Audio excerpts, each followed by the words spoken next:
bicycles, funny cars, lots of people, because they would drive from Europe. People would just drive because there was hardly any borders. Some would go from Lahore into Nepal, and some would come via Karachi and go down to Goa. Because of their get-up, the only place that they could go to was the discotheque. The discotheque, when it first started out, had this wonderful look of it being in a cave where they had log tables and they had fishnet all over the place with different things and colored lights and all that. So you really got this wonderful, eerie, spooky feeling of coming to a cave or some out-of-this-world place. At the time in the early 70s, the band I played in were very highly respected in terms of the musicianship. You had Norman, who's still performing, a great singer.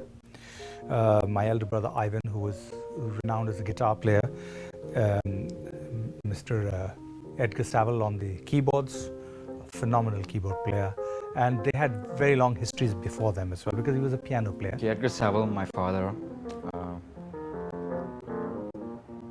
I think he started playing around the time he was 16 or 17. There were no institutions. Yeah, he was self-taught, and of course music was part of the family. Like most of his brothers and sisters used to play classical, and like they could not read and write music.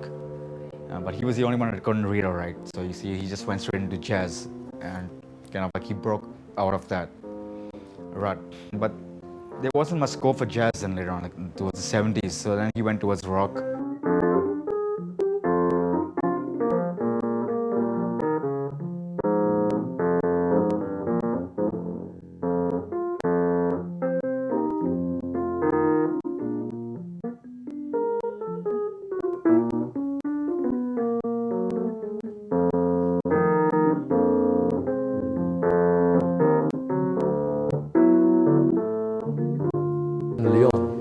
He used to play the bass guitar with us within the crowd.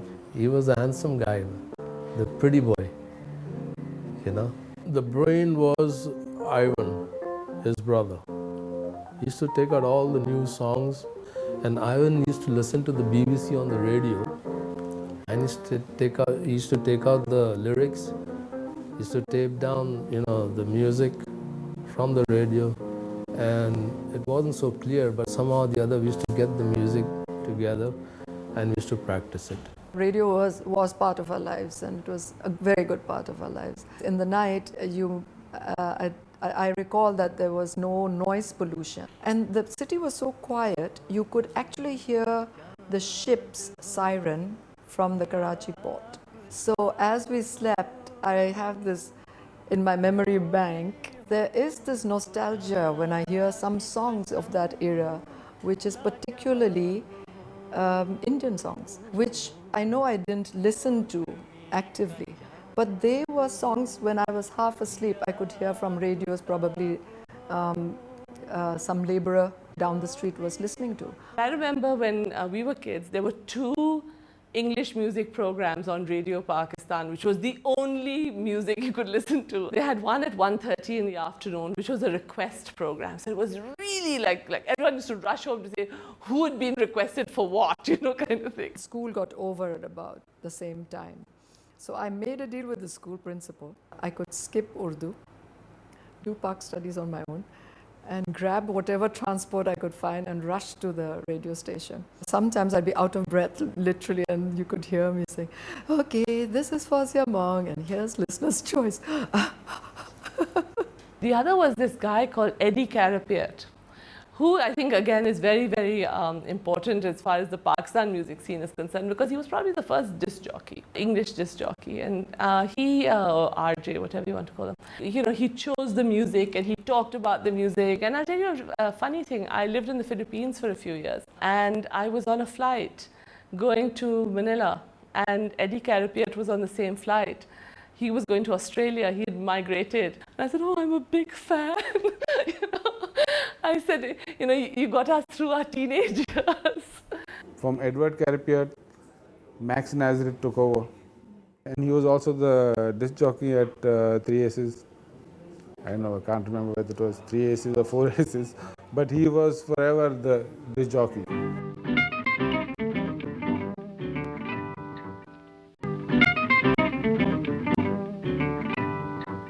a lot of foreign airlines came to Karachi, and they used to live, the crews used to stay at the Metropole or at the, in those days was the Intercontinental, now it's the Pearl Continental.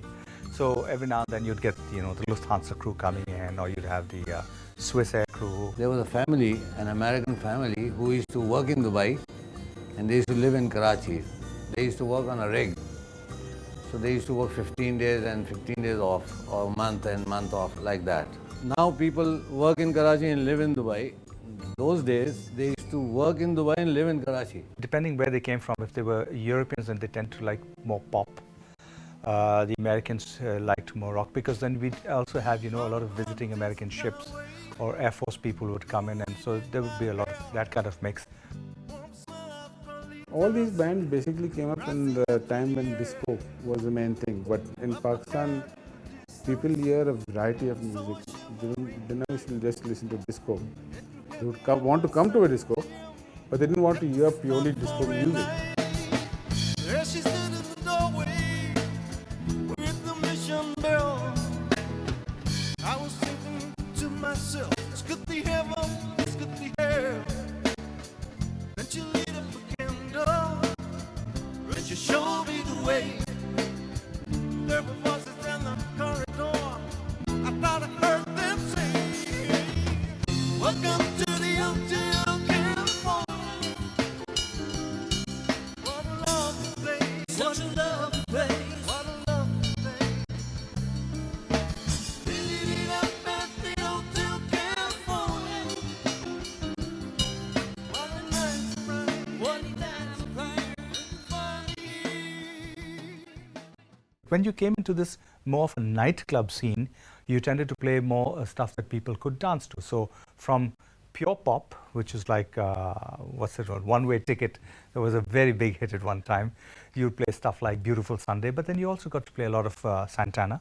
We were the first band to play Santana in Pakistan, so Evil Ways and Samba Party and Black Magic Woman. So you had to cater to all types. And that would also tell you why there was no original music, because nobody wanted original music. It was not the demand. So it was all cover music. I mean, you're playing somebody else's tunes. And they had perfected that. Musicians at the time had a different kind of acceptability. Maybe the term backdoor acceptability would typify it. If you think of the black musicians in the USA, they were in demand at all the nightclubs and all the hot spots, but they were kept at arm's length. Yeah, at Plaza to come into the disco, but it was quite steep. I mean, for an average person back then to pay that much would be expensive. So it would be the rich people who came in there. And that would be whether it was the Zairis or the Gabos or the Zardaris or whoever those people were. If somebody was getting too rowdy or somebody was acting smart with somebody else's girlfriend, there were fist fights. Like Samar was notorious for this, and people would take out guns and just fire in the air, and for the next 3-4 weeks the place was closed, and then it would reopen again. The toughest part was, controlling things.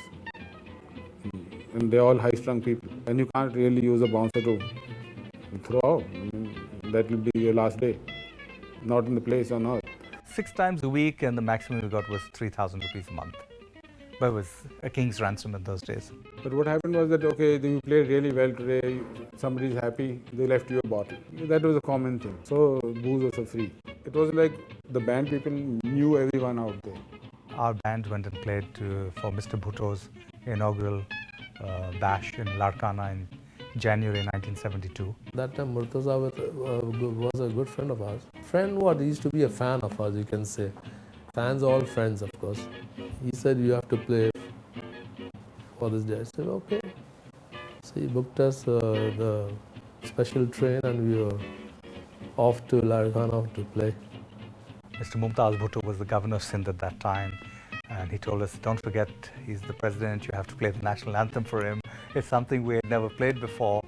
So quickly the organist went and practiced that, and then we played it. And people had a great time. You need all these little godfathers behind the scene. The musician alone is nothing without fellow musicians, roadies, guys to do all sorts of things for you. And there was this very old uncle at Regal. Uncle Schwartz was his name. And he was known for repairing amplifiers